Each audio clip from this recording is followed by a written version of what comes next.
I now give the floor to the distinguished representative of India to introduce an address by the government. Thank you, Mr. President.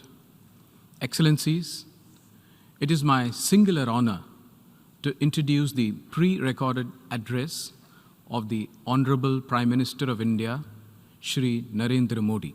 Thank you.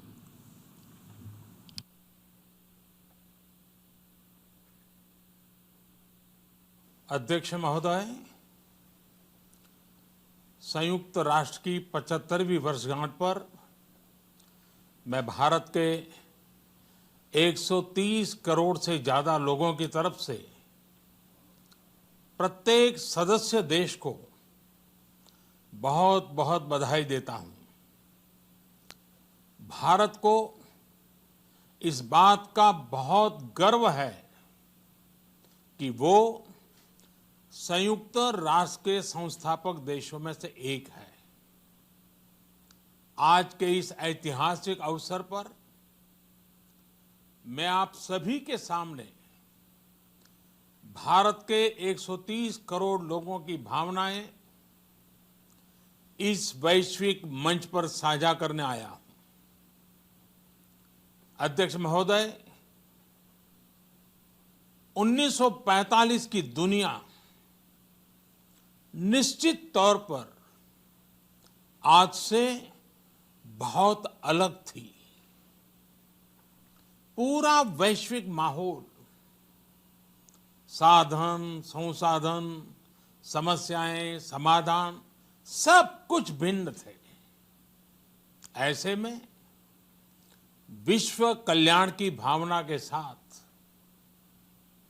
जिस संस्था का गठन हुआ, जिस स्वरूप में गठन हुआ, वो भी उस समय के हिसाब से ही था। आज हम एक बिल्कुल अलग दौर में हैं। 21वीं सदी में हमारे वर्तमान की, हमारे भविष्य की आवश्यकताएं और चुनौतियां अब कुछ और है। इसलिए आज पूरे विश्व समुदाय के सामने एक बहुत बड़ा सवाल है कि जिस संस्था का गठन तब की परिस्थितियों में हुआ था, उसका स्वरूप क्या आज भी प्रासंगिक है? सदी बदल जाए और हम न बदलें तो बदलाव लाने की ताकत भी कमजोर हो जाती है। अगर हम बीते 75 वर्षों में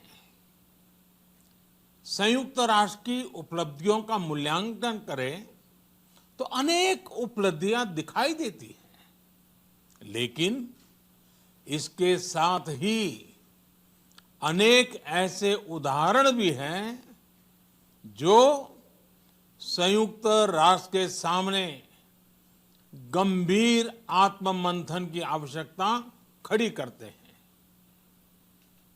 ये बात सही है कि कहने को तो तीसरा विश्व युद्ध नहीं हुआ, लेकिन इस बात को नकार नहीं सकते कि अनेकों युद्ध हुए, अनेकों गृह युद्ध भी हुए। कितने ही आतंकी हमलों ने पूरी दुनिया को थर्रा कर रख दिया। खून की नदियां बहती रही। इन युद्धों में, इन हमलों में जो मारे गए वो हमारी आपकी तरह इंसान ही थे। वो लाखों मासूम बच्चे जिन्हें दुनिया पर छा जाना था, वो दुनिया छोड़कर चले गए। कितने ही लोगों को अपने जीवन भर की पूंजी गंवानी पड़ी, अपने सपनों का घर छोड़ना पड़ा। उस समय और आज भी संयुक्त राष्ट्र के प्रयास क्या पर्याप्त थे? पिछले 8-9 महीने से पूरा विश्व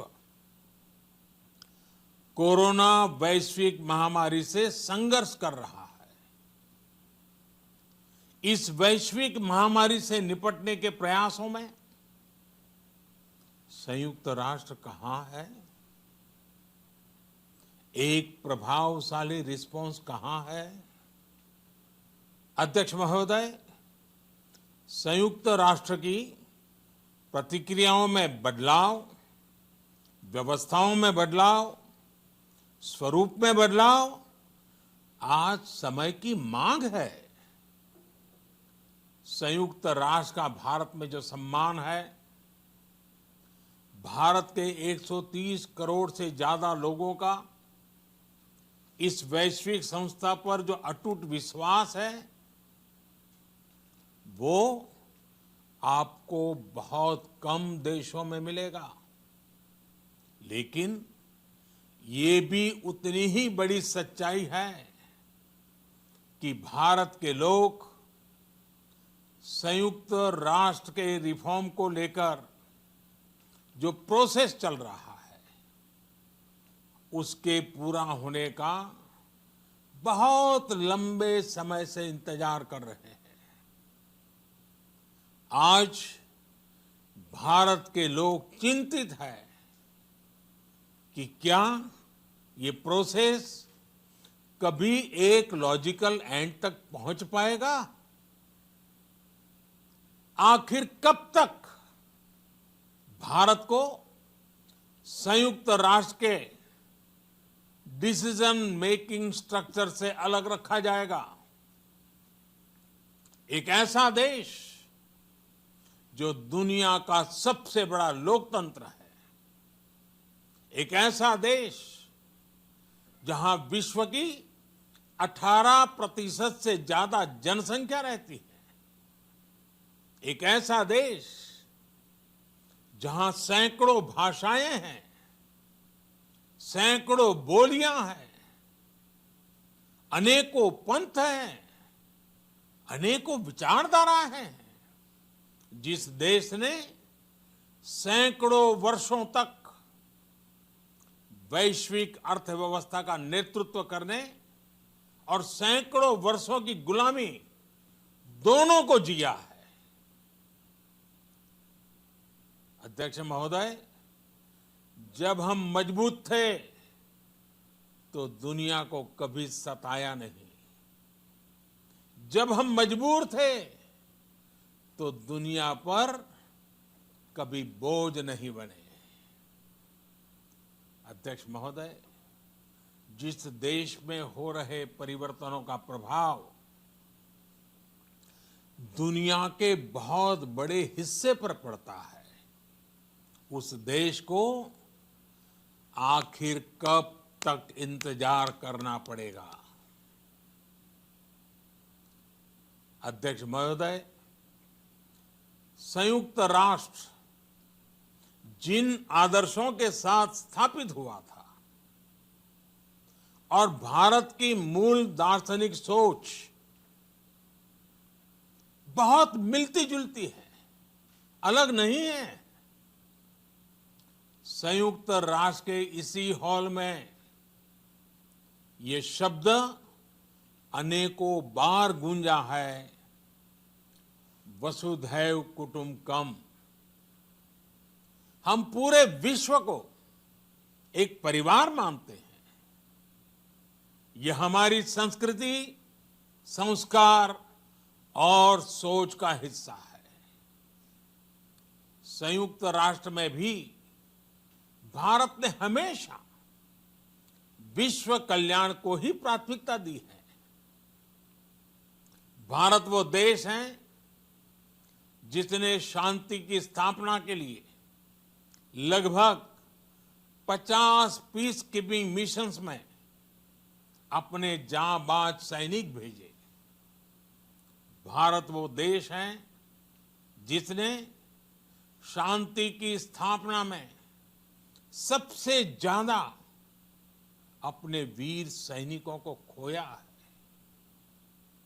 आज प्रत्येक भारतवासी संयुक्त राष्ट्र में अपने योगदान को देखते हुए संयुक्त राष्ट्र में अपनी व्यापक भूमिका भी देख रहा है। अध्यक्ष महोदय, 2 अक्टूबर को international day of non violence और 21 जून को इंटरनेशनल डे ऑफ योगा, इनकी पहल भारत ने ही की थी। Coalition for disaster resilience infrastructure और इंटरनेशनल सोलर अलायंस, ये भारत के ही प्रयास है। भारत ने हमेशा पूरी मानव जाति के हित के बारे में सोचा है, न कि अपने निहित स्वार्थों के बारे में। भारत की नीतियां हमेशा से इसी दर्शन से प्रेरित रही है। भारत की नेबरहुड फर्स्ट पॉलिसी से लेकर एक्ट ईस्ट पॉलिसी तक, security and growth for all in the region, इसकी सोच, या फिर इंडो पैसिफिक क्षेत्र के प्रति हमारे विचार, सभी में इस दर्शन की झलक दिखाई देती है। भारत की पार्टनरशिप का मार्गदर्शन भी यही सिद्धांत तय करता है।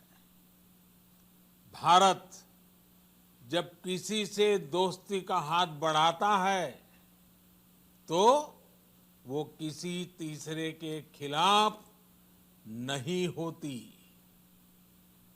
भारत जब विकास की साझेदारी मजबूत करता है तो उसके पीछे किसी साथी देश को मजबूर करने की सोच नहीं होती। हम अपनी विकास यात्रा से मिले अनुभव साझा करने में कभी पीछे नहीं रहते। अध्यक्ष महोदय, पैंडेमिक के इस मुश्किल समय में भी भारत की फार्मा इंडस्ट्री ने 150 से अधिक देशों को जरूरी दवाइयां भेजी हैं। विश्व के सबसे बड़े वैक्सीन उत्पादक देश के तौर पर आज मैं वैश्विक समुदाय को एक और आश्वासन देना चाहता हूं। भारत की वैक्सीन प्रोडक्शन और वैक्सीन डिलीवरी क्षमता पूरी मानवता को इस संकट से बाहर निकालने के लिए काम आएगी। हम भारत में और अपने पड़ोस में फेज 3 क्लिनिकल ट्रायल्स की तरफ बढ़ रहे हैं। वैक्सीन की डिलीवरी के लिए कोल्ड चेन और स्टोरेज जैसी क्षमता बढ़ाने में भी भारत सभी की मदद करेगा। अध्यक्ष महोदय, अगले वर्ष जनवरी से भारत सुरक्षा परिषद के अस्थायी सदस्य के तौर पर भी अपना दायित्व निभाएगा। दुनिया के अनेक देशों ने भारत पर जो विश्वास जताया है, मैं उसके लिए सभी साथी देशों का आभार प्रकट करता हूं।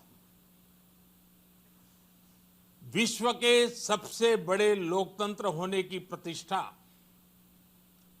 और इसके अनुभव को हम विश्व हित के लिए उपयोग करेंगे।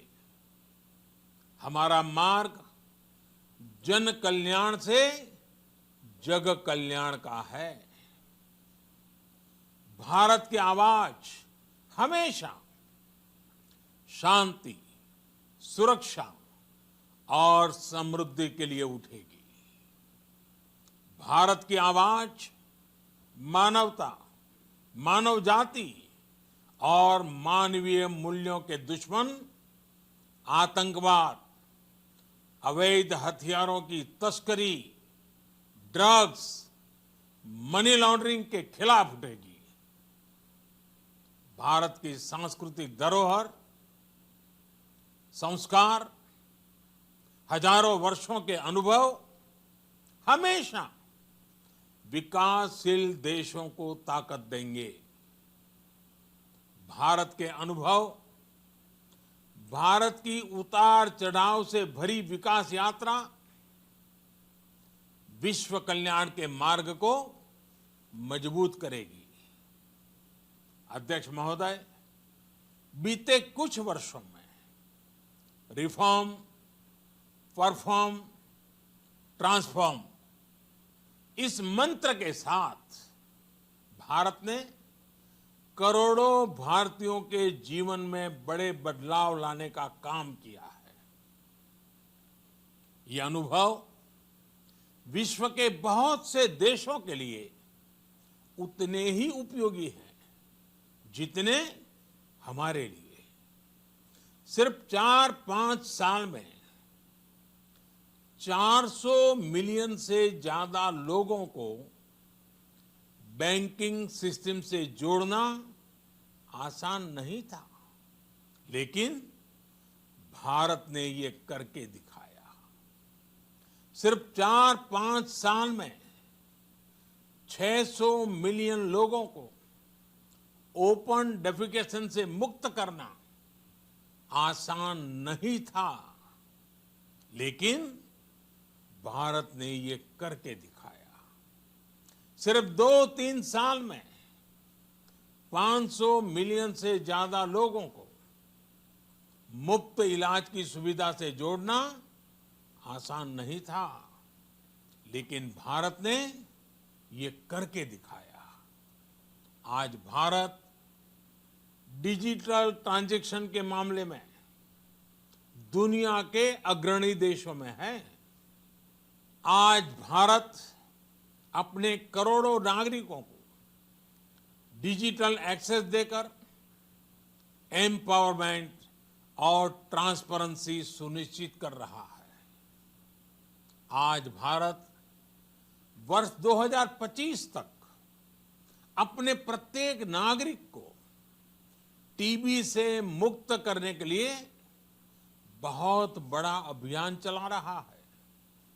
आज भारत अपने गांवों के 150 मिलियन घरों में पाइप से पीने का पानी पहुंचाने का अभियान चला रहा है। कुछ दिन पहले ही भारत ने अपने 6 लाख गांवों को ब्रॉडबैंड ऑप्टिकल फाइबर से कनेक्ट करने की बहुत बड़ी योजना की शुरुआत की है। अध्यक्ष महोदय, पैंडेमिक के बाद बनी परिस्थितियों के बाद हम आत्मनिर्भर भारत के विजन को लेकर आगे बढ़ रहे हैं। आत्मनिर्भर भारत अभियान ग्लोबल इकोनॉमी के लिए भी एक फोर्स मल्टीप्लायर होगा।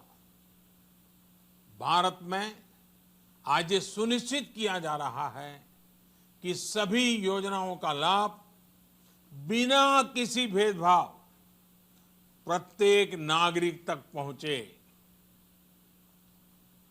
विमेन एंटरप्राइज और लीडरशिप को प्रमोट करने के लिए भारत में बड़े स्तर पर प्रयास चल रहे हैं। आज दुनिया की सबसे बड़ी माइक्रो फाइनेंसिंग स्कीम्स का सबसे ज्यादा लाभ भारत की महिलाएं ही उठा रही हैं। भारत दुनिया के उन देशों में से एक है जहां महिलाओं को 26 वीक्स की पेड मैटरनिटी लीव दी जा रही है।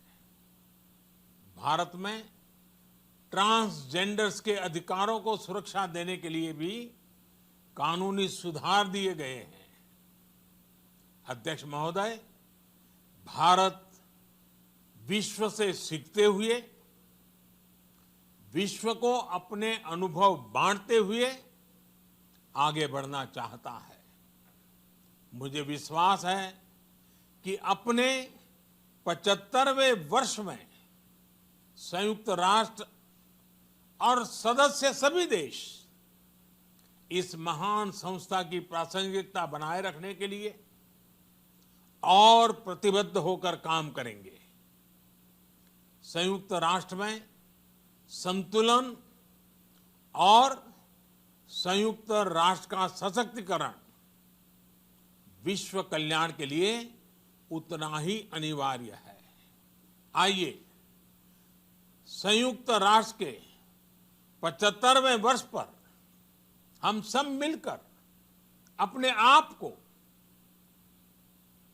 विश्व कल्याण के लिए एक बार फिर समर्पित करने का प्रण लें। धन्यवाद।